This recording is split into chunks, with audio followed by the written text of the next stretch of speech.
Another day in May, another chance for severe storms tonight. We'll track those that are out there now and those that may still develop. And another delay at the Capitol. The latest stall technique from Democrats and the battle for transitioning health care for minors. The border is not open. It has not been opened, and it will not be open. And preparing for the end of Title 42, federal leaders surveying the southern border today to see what can be done before the COVID-era policy ends. First tonight, we are talking about weather on this warm Friday. Storms are possible once again tonight. Some could even be severe, bringing strong wind and hail. Right now, you're looking at a video here of storm clouds brewing over Bowie, Texas just last night. And besides the storms, Nick, we know that some parts of Texas reached 100 degrees today. It certainly felt like it here, although... Yeah. It was 94 in Austin at Camp Mabry. Today it felt like 101, 102 during the peak. Can I tell you, it was shocking. I truly wasn't ready for the 90s. It was like, whoa, it's here, it's happening. Yeah, well, it was tied for our hottest day of the year so far, but you can bet as we go through May and into June and July, we've got more of this coming. But let's turn our attention first to the severe weather threat here this evening. Severe thunderstorm watch in effect for most of central Texas, with the exception of Caldwell and Fayette counties until 10 o'clock tonight. Our main concern is large damaging hail and strong winds. We already have at least one severe thunderstorm warning here in the area, our KXAN viewing area for San Saba County,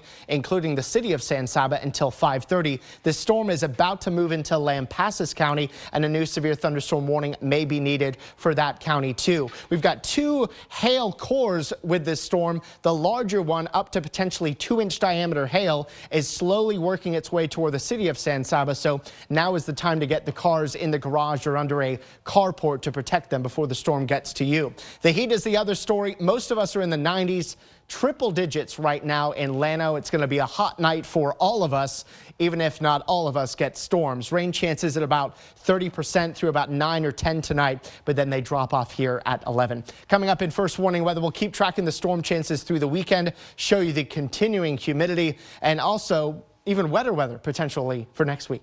All right, Nick, thank you very much. We have some breaking news out of the Houston area. 2 people are injured after an explosion caused a massive fire at the Shell refinery plant in Deer Park. Now, you can see thick black clouds of smoke. Look at the flames there. Now, all of the employees were evacuated, and right now it is unclear what caused that explosion. Today, a Cedar Park police officer has been arrested following an allegation of sexual assault. Texas Rangers arrested Officer Kiko Moten today after the alleged victim came forward yesterday. The Cedar Park Police Department is supporting the ongoing Texas Rangers investigation. Sexual assault is a second-degree felony. Well, today the Texas legislature once again took up a bill to ban gender transitioning health care for minors. And once again, a procedural move by Democrats stopped the bill from reaching a vote. This is one of the most heated controversies in this legislative session. Our Ryan Chandler has been following all the action inside the House today and joins us live tonight with this developing story. Well, Britt, Daniel, Texans on all sides of this issue here at the Capitol today say that whether they support or oppose the bill, they care about protecting Texas kids. Supporters argue children are too young to consent to such serious care. I spoke to another mother today who argues that that same care saved her trans son's life. Here's her story and a look at the latest in that debate today. He's the kind of person that from age 5, when he walked into the room, teachers would say, "Your child's smile lights up the entire room." For Sarah Morales' son, gender transition care was not just life-changing, but life-saving. He had been self-harming and starving himself and doing a number of different destructive things to his body because he felt like he was trying to force himself to be okay. Born female, she says her son's image didn't fit his identity. They made the difficult decision to transition with testosterone. He was thriving again, and this was because he was allowed to move into presenting himself in a way that felt congruent with how he felt in his head. Those steps will likely be illegal for minors like him after this legislative session. Senate Bill 14 would prohibit doctors from providing minors with surgery that adds or removes genitals, puberty blockers, or hormones like testosterone or estrogen. And it would require minors currently transitioning to wean off their current medication. As the politics now has become more important than the science. As a medical doctor, Representative Tom Oliverson says his bill will better protect children. You're taking these kids with a mental health condition and totally normal anatomy, and you're destroying that anatomy forever and all time, under the theory that it's somehow going to completely resolve their mental health problems. And the reality is that that is not true. On the House floor, a series of procedural objections from Democrats stalled the bill. The gallery tense but tame, as Texans awaited a decision all say could mean life or death. This news is still unfolding as we speak this evening. That bill got sent back to the Public Health Committee after Democrats had a successful point of order finding a procedural error with one part of that bill. They just went into that meeting at 5 o'clock. Since then, the chairman of the Calendars Committee, Dustin Burrows, he's the one who decides which bills make it to the floor for debate and when. He says SB 14 will be put up back for debate next week. It will not be watered down. It will pass and it will become law. We'll be following that as it occurs. For now, at the Texas Capitol, I'm Ryan Shamma. Ryan, thank you. The Travis County District Attorney and Attorney General Ken Paxton squared off today about those Capitol protests. In a statement, Paxton called out DA Jose Garza, writing about how the DA dropped charges against someone arrested for assaulting and resisting arrest. Now, Paxton wrote, his indifference to political violence is a threat to public safety. In response, Garza's office said he had nothing to do with it. A magistrate judge rejected the charges and went on to reference Paxton's felony indictment, writing, quote, he should focus on his own legal troubles instead of interfering in the Travis County criminal process. And this comes as Attorney General Paxton is launching an investigation into Dell Children's Medical Center. Now, this is connected to transitioning-related care. He wants to uncover whether any procedures were unlawfully performed on minors. Now, in an opinion last year, Paxton wrote that providing transitioning-related care is considered child abuse under state law. Care such as puberty blockers, hormone therapy, surgeries, even speech therapy. We are asking Paxton for clarification on the investigation. Now, in a statement, Del Med says that it takes seriously any allegations about the care provided to patients. The statement reading in part, quote, our organization prohibits surgery and prescribing hormone therapy for the treatment of gender dysphoria for children. It went on to say it does offer a safe and welcoming place for patients. We have the full statement for you right now on KXAN.com. The situation at the border is a very serious one, a very challenging one, and a very difficult one. Homeland Security Secretary Alejandro Mayorkas is visiting the southern border in Brownsville today, just days before a pandemic-era migrant policy comes to an end. Mayorkas says the purpose of his trip is to review operations and see the administration's planning in action before the termination of Title 42, which is coming up on May 11th. The Biden administration is working to finalize new immigration laws that will deny asylum to many migrants caught crossing the border illegally. Mayorkas says the administration is surging resources to try to help manage expected waves of people requesting asylum, but cautioned that process won't be easy. The smugglers who exploit vulnerable migrants are spreading misinformation. They are spreading false information, lies, in a way to lure vulnerable people to the southern border, and those individuals will only be returned. Earlier this week, President Biden ordered 1,500 troops to the border to help secure areas ahead of that policy change. Well, we're seeing a lot of caps and gowns around Austin. It's that time of year where students close one chapter and start a new one. What to know about today's graduation ceremonies. And in less than 24 hours, history will be made. We'll take you now to Buckingham Palace, where a new king is set to be crowned. Plus, after 3 years, COVID is no longer a public health emergency. Isn't that great to hear?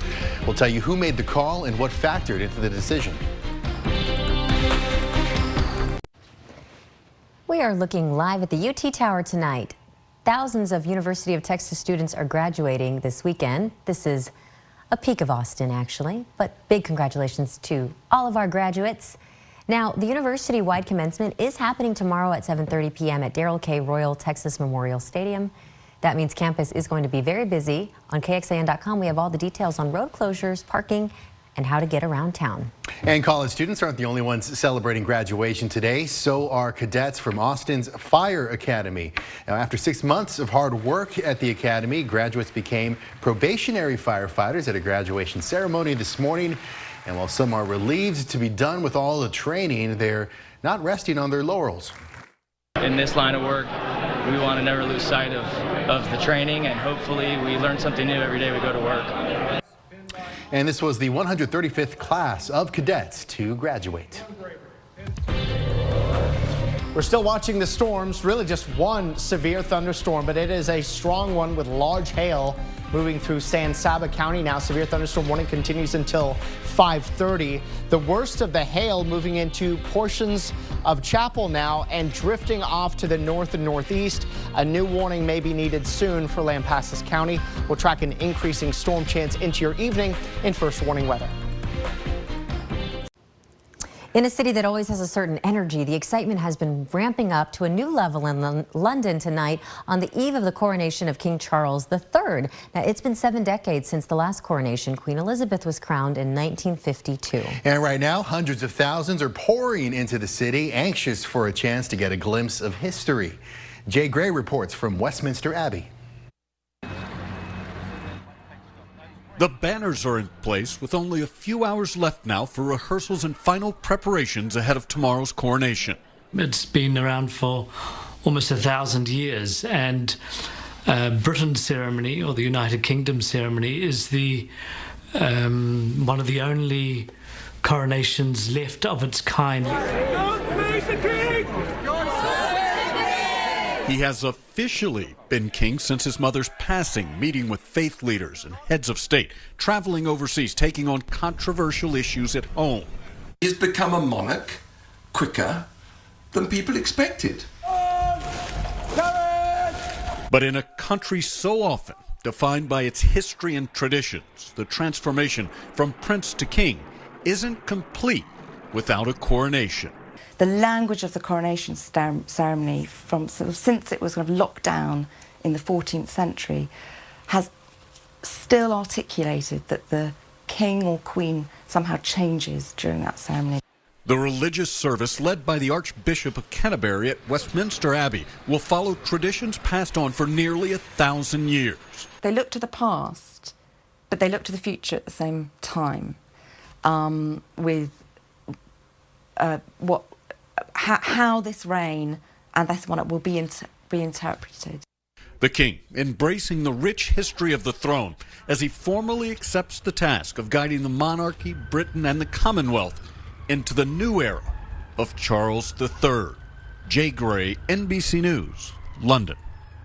Now, the ceremony is expected to last about 2 hours. Then a procession will take the king and the queen and several members of the royal family back to Buckingham Palace, where they are expected to gather on the balcony for the traditional wave to tens of thousands of all the people there who will be gathered outside. Now, you can watch the coronation with us starting bright and early tomorrow morning. Savannah Guthrie and the NBC News team are live from Buckingham Palace for on-the-ground coverage of the coronation.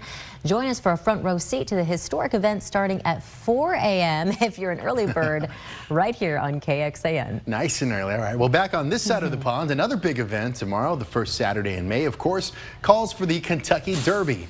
And this will be the 149th year of the horse race, and you can watch the 2023 Kentucky Derby tomorrow starting at 11 a.m. right here on KXAN. All righty, it's a day for mint juleps and the hats, and we can all pretend. Up on Saturday. Do you wear the crown or do you wear the hat? Yeah. You just have them both and just switch There's them a out. lot to celebrate. No kidding. Hey, we're watching some storms out there now. This is the view from our Whittlesey Landscape Supplies camera in Granite Shoals, watching those towering cumulus and cumulonimbus clouds off in the distance. The severe storm still generally confined to San Saba County, but any minute now, wouldn't be surprised if we start seeing a new severe thunderstorm warning for Lampasas County too. Still the worst of it with the darker reds and the more frequent lightning in the southeastern corner of San Saba County, where a severe thunderstorm warning continues until 5:30. National Weather Service warning about considerable damage with this one, from hail up to 2.5 inches inches in diameter, and that hail core is slowly meandering its way eastward. This is not a particularly fast-moving storm. What about the rest of us? Well, there's some indications some of these storms may make somewhat of a right-hand turn and try to get into the metro later on this evening. We're also watching these dots, these white dots here. Those are clouds starting to puff up just west of San Antonio. If they continue to rise, they may eventually turn into storms that may also head for the Austin metro. Still, more uncertainty than we would like the day of storms, but we're giving at least a 30 to 40% rain chance for wherever you are here in Central Texas tonight. Brand new computer model takes some of those storms to the north and actually brings them south into the Austin metro here 7, 8, 9 o'clock tonight. Not all models are hinting at this, but at least 2 of them are. So be ready for storm chances to go up after about 6:30 or so this evening, even in the metro. If this were to happen, those storms would continue off to the east here by 10 and then wind down completely by midnight. There's still other computer models that keep all those storms north of Austin and generally just skirting parts of our area. We're going to keep watching things for you, of course. We want you weather aware, but I wouldn't cancel plans just yet, given some of the uncertainty involved. Tomorrow morning starts with clouds, then the sun comes out. It's going to be another hot and humid day. Very similar to today, except tomorrow's rain chance is a little lower, a little bit later in the day. Call it mostly tomorrow evening that we could see storms here tomorrow. Our first warning weather forecast then for tonight, 70 degrees for the overnight low. It'll be a warm one with a 30 to 40% rain chance here with severe weather possible. Large hail, damaging winds, the primary concern with a low tornado risk tonight. Tomorrow, clouds to a sun cloud mix, a lower 20% storm chance late in the day. The highest severe weather risk looks west of Austin tomorrow and especially into portions of the hill country where we have a 2 out of 5 severe weather risk tomorrow. And Sunday's risk is a bit more spread out, but it's a 1 out of 5 for now. And of course, we'll be updating you through the weekend on the forecast. Rain chances not super high over the next few days. Even through Tuesday, it's basically back and forth between 20 and 30%. But Wednesday through next Friday, those rain chances bump up a bit more. Call it at least scattered as we're looking into an even wetter period than these daily, call it low-end rain chances. How much rain over the next week? 2 to 3 inches. And isolated higher amounts for the metro and our eastern counties, 1 to 2 inches for the hill country. We do, of course, still need more rain, especially for the hill country, and this hopefully gets spread out over the next week so that we can manage it. Severe weather risk at least for Saturday and Sunday, with low-end rain chances both days of your weekend, but also some sun both days too. Rain chances picking up, and as things get wetter, the temperatures come down. Not by much, but mid-80s instead of low 90s, but staying very humid throughout next week. We'll be right back. April jobs numbers out today exceeded expectations. U.S. employers added 253,000 jobs to the economy last month. The employment rate was just at over 3%. That's tied for the lowest level since 1969. Now, the job market has largely held steady despite layoffs in some sectors, turmoil in the banking industry, stubbornly high inflation, and the looming debt ceiling fight in Washington. As the nation careens toward a catastrophic default on its loans by as soon as June 1st, President Biden is blaming House Republicans. We're trying to hold the debt hostage to us to agree to some draconian cuts. Well, GOP leaders insist now is the time to tackle government overspending, even rejecting a short-term extension to avoid default. Leaders will join President Biden for a debt ceiling debate on Tuesday. Top economic officials have repeatedly warned that going into default could raise costs for businesses and families, could hurt 401ks, and could increase the risk of a recession. It's therefore with great hope that I declare COVID-19 over as a global health emergency. Well, you heard it. COVID-19 no longer a global public health emergency. The World Health Organization announced today it is ending the declaration issued more than 3 years ago on January 30th, 2020. WHO data says globally COVID deaths have fallen over the last 3 months. The United States set to end its COVID public health emergency on Thursday. All right, well, tonight on KXAN at 7 o'clock, we have That's My Jam. And then at 8 o'clock, we have that all-new Dateline NBC before we're back with KXAN News at 10.